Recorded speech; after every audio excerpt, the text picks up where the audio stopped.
micrófono está prendido. No, no sé nada.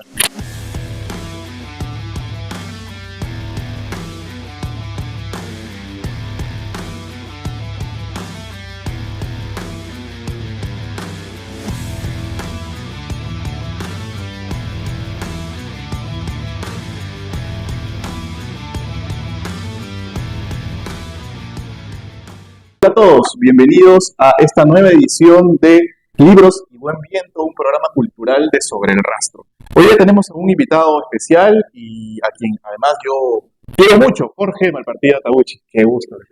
¿Cómo estás? Gracias por acogerme acá en Trujillo, Oscar. No, genial que hayas venido. ¿Qué tal? ¿Cómo te ha recibido Trujillo? Muchas gracias, muy bonita, es la primera vez que estoy acá en Trujillo, así que para mí ha sido una experiencia, digamos, vital, porque yo solo la conozco a través de la literatura, Trujillo, así que es muy diferente estar aquí. Qué bueno que estés por aquí y que te hayamos recibido como se merece, pues, ¿no? Entre hermanos. Cuéntanos, en principio, hoy día vas a estar en la ceremonia de premiación de la Universidad Nacional de Trujillo. ¿Qué cuento has presentado? ¿De qué va? Cuéntanos algo. Bueno, este es un certamen que ya realiza durante 4 ediciones la Universidad Nacional de Juegos Florales, ¿no? En este caso yo he participado en la categoría de cuentos docentes, ¿no? Yo como docente de la Universidad de San Agustín en Arequipa, ¿no? Es un cuento de corte policial que se llama Haría cualquier cosa por dinero. Ahí tiene como que incluso el guiño noir, ¿no? De temas de detectives, ¿no? Y que se enmarca en un contexto de corrupción, ¿no? Pero además tiene el elemento Nikkei, porque yo soy descendiente japonés, ¿no? Por parte de mi madre, de mis abuelos, ¿no? Ellos son migrantes japoneses. Entonces yo exploro un poco en esta historia algunas memorias, algunos recuerdos que me han legado ellos o que yo he escuchado. Entonces ahí se mezcla un poco eso en esta trama de suspenso, de policía, ¿no? Y ese cuento, bueno, imagino aún no ha sido publicado. No, claro, es un cuento inédito, ¿no? Entonces este es un concurso que premia obras inéditas. ¿Va a estar publicado en algún lado? Entiendo que sí, va a ser una publicación por parte de la universidad, ¿no? Así que ojalá pueda llegar a muchas personas pronto, pero además para mí es muy grato, ¿no? Porque es un reconocimiento que yo siento valioso, más aún viniendo de una universidad con prestigio y de otro lado, ¿no? Yo viniendo desde Arequipa, y acá en el norte también, ¿no? Claro. En literatura.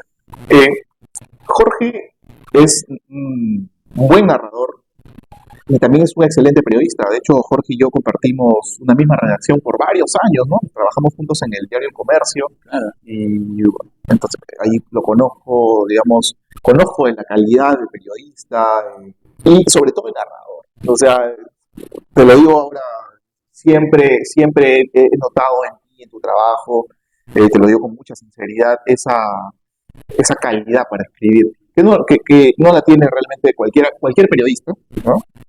Pueden tener, digamos, mucha técnica para reportear, para todo lo que quieras, pero escribir es otra cosa, ¿no?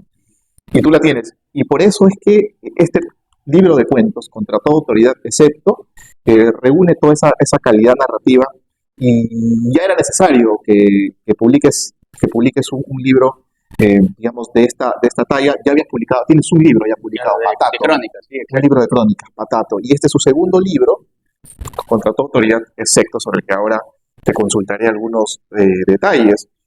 ¿Por qué este título, Contra toda autoridad excepto? Claro, bueno, en este libro se reúnen como que historias de jóvenes, adolescentes, adultos que se tratan de rebelar contra algo, ¿no? A veces es la rebelión contra el trabajo, contra los propios sueños, el tiempo, la familia, incluso el sistema político-social, ¿no? Porque el último cuento es de unos chicos punks, ¿no? Que hacen una banda en Arequipa. Pero en esos tonos de rebeldía siempre hay algo que te impide, que te obstaculiza, ¿no? Que al final es la realidad, así, ¿no? Uno tiene muchos ideales, tiene muchos proyectos, pero siempre hay algo que lo quiebra, algo que lo impide. Entonces por ahí va ese guiño un poco irónico, un poco también sarcástico, de ver que todo lo que planeas a veces también puede ser saboteado, a veces por uno mismo y a veces por el contexto, ¿no? Este asunto de la rebeldía que te comentaba está presente en varios personajes, ¿no? Esencialmente, desde mi punto de vista, en estos periodistas, ¿no? En estas historias, estos dos cuentos que tratan de periodismo. Y claro, tú has sido periodista, entonces conoces mucho de cómo se mueve esta actividad. Y estos dos personajes periodistas, de alguna u otra forma, se rebelan ante ese periodismo banal. Por ejemplo, el caso de este periodista que es enviado a la ciudad de Arequipa a perseguir a un ufólogo, ¿no? Que está buscando convencer a su gente de la existencia de ovnis en el volcán del Misti, ¿no? Que es una especie de lugar donde aterrizan, creo, ¿no? Los ovnis. Entonces, pero este periodista, escéptico, un poco se revela ante esa idea, este, digamos, paranormal de la vida, ¿no? O lo que algunos consideran paranormal. Cuéntanos un poco sobre esa Bueno, rebelión. en estos cuentos, ¿no? Además de este elemento de la rebelión, los impedimentos que hay exploraciones de la cultura popular, ¿no? De la cultura pop, está el anime, el manga, lo paranormal, los ovnis, ¿no? Y en este cuento, ¿no? Cacería extraterrestre al pie del volcán, se juega con eso, ¿no? Hay un periodista que acaba de perder a su padre, está en un proceso de duelo y se le asigna eso, ¿no? Perseguir un ufólogo. Entonces ahí se choca como que esta mirada racional, ¿no? Del mundo que se lo lega incluso el padre que ha fallecido, una mirada científica, ante esta mirada más, se puede decir, basada en lo extraterrestre, en lo extraterrenal, ¿no? Entonces se chocan esos dos mundos y ahí está el juego un poco, ¿no? De la literatura, pero incluso yo también tergiverso los mitos que hay alrededor de los ovnis en el equipo, ¿no? Ahí aparece, ¿no? Como en materia de falso reportaje, todas estas creencias, como tú dices, ver a los volcanes de la cordillera arequipeña como si fueran bases de aterrizaje. Entonces, con todos esos juegos, hay igual ese choque, ¿no? Entre qué es lo que creemos, qué creemos que es la realidad, qué creemos que es lo racional y qué es lo que podríamos creer más allá, ¿no? Incluso de las estrellas, ¿no? Cacería extraterrestre al pie del volcán. Es el título de este cuento, uno de los 6 cuentos que integra este libro muy interesante contra toda autoridad, excepto. Luego tenés un cuento llamado Los Lechuceros, titulado Los Lechuceros, que también es protagonizado por un periodista, ¿no?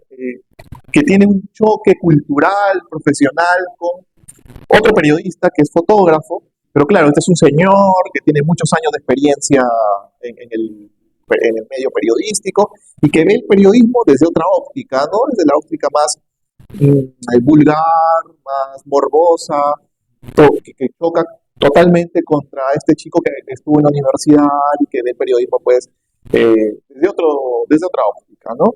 Aquí también hay una suerte de rebeldía.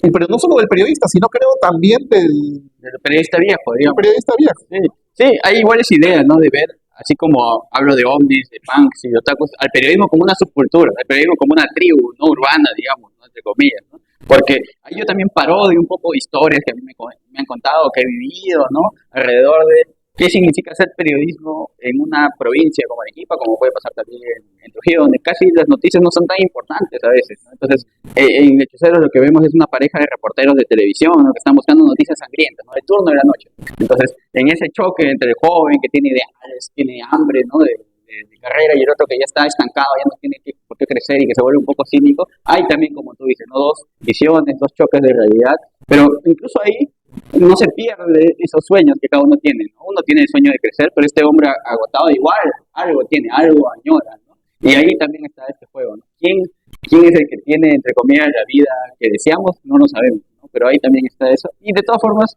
yo quería mostrar, ¿no? Cómo es el mundo de la prensa nocturna, ¿no? Incluso también hay mitologías alrededor de eso, ¿no? Noticias muy conocidas de Arequipa, ¿no? Caídas de aviones, incendios, están ahí, ¿no? Aparecen citados, ¿no?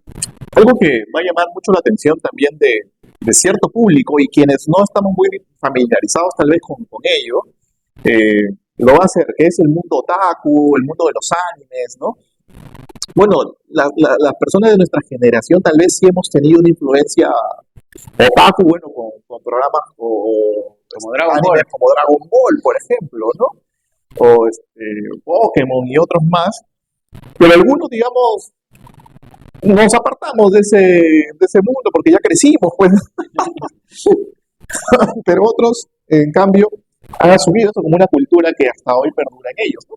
O sea, no es una cultura tan juvenil, digamos, ¿no? Sino que ya comienza a ser un poco madura para algunos. Y varios de los cuentos tienen esa cultura como trasfondo, ¿no?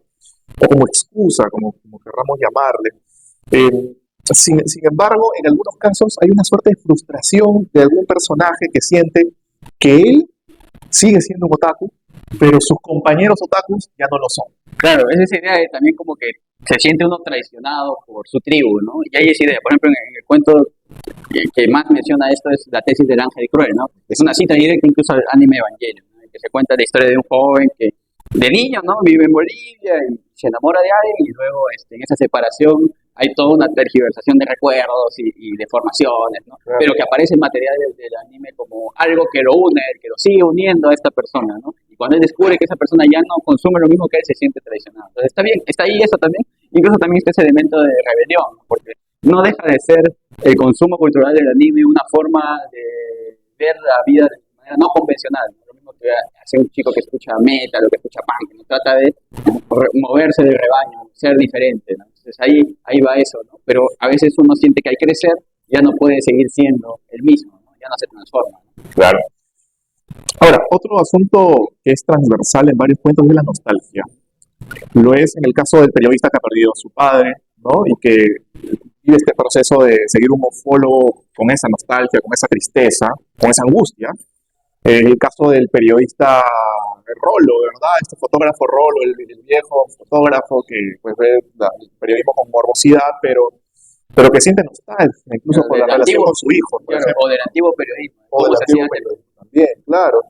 O la historia de este chico que se enamoró de una chica y que quedó con ese recuerdo ideal de una muchachita otaku a quien quiso mucho, pero lamentablemente la realidad y el tiempo la transformó, ¿no?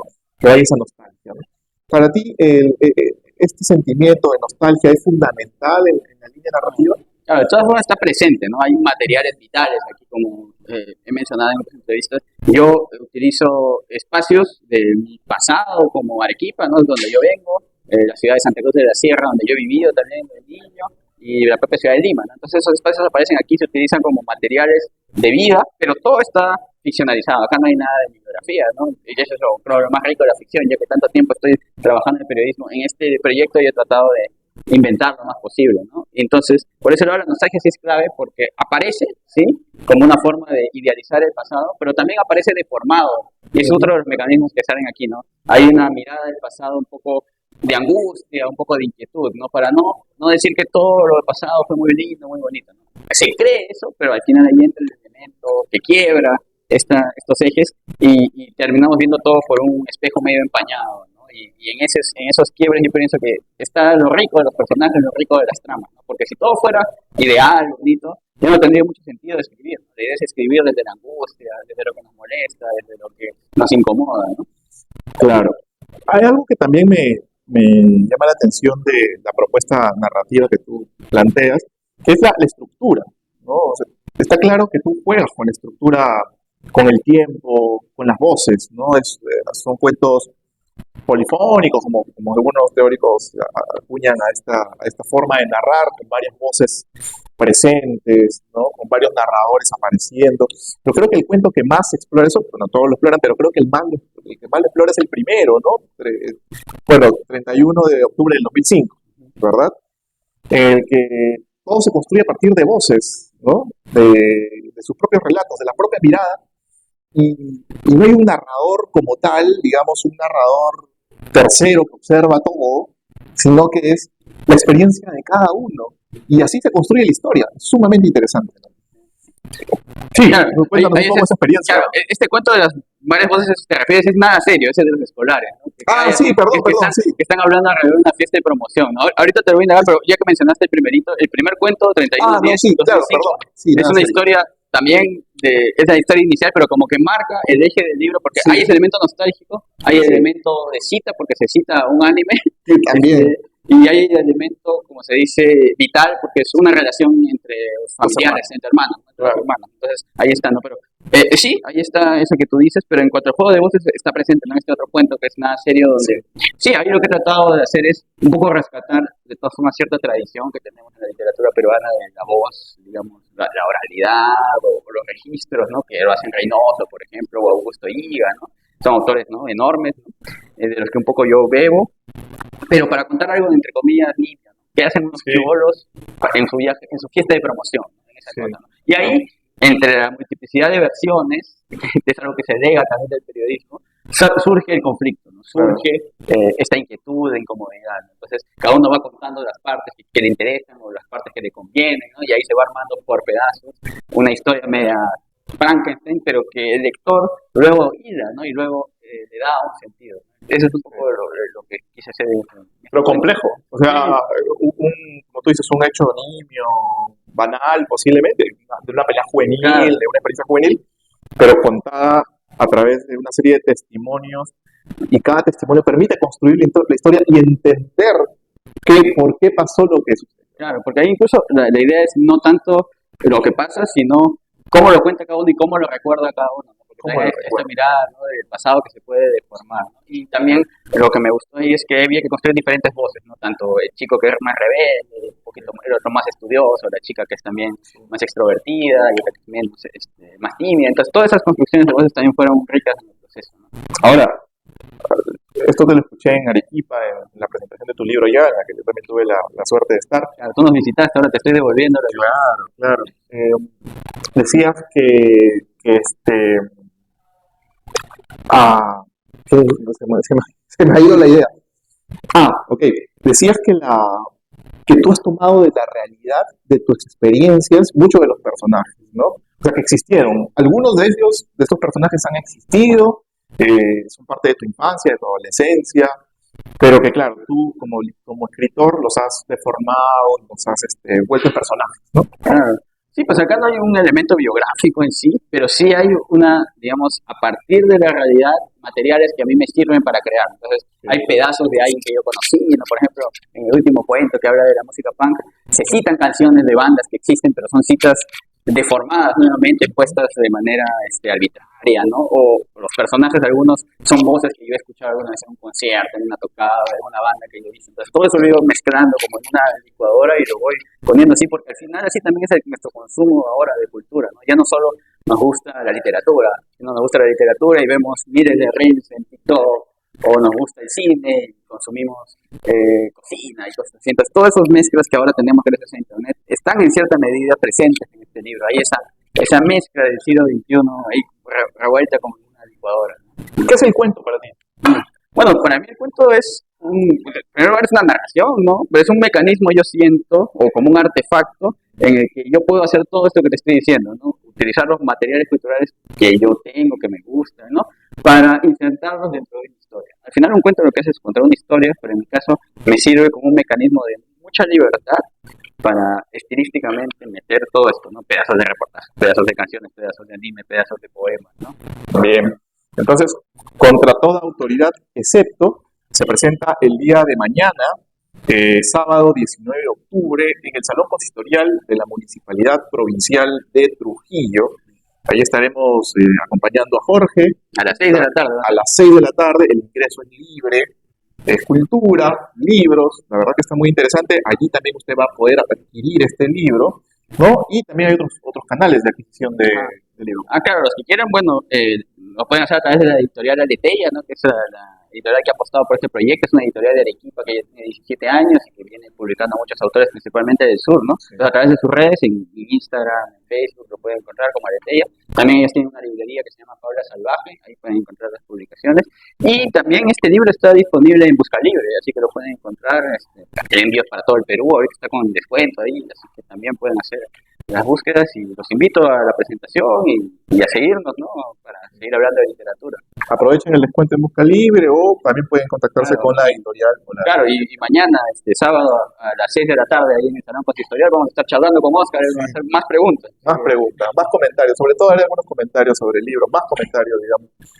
Y ahí también van a poder adquirir este muy interesante libro, Contra toda autoridad, excepto. Ya lo saben, asistan, mañana nos vemos y volvemos en algún momento con otro episodio más de Libros y Murmuyendo por Sobre el Rastro. Muchas gracias, nos vemos. Gracias, Jorge.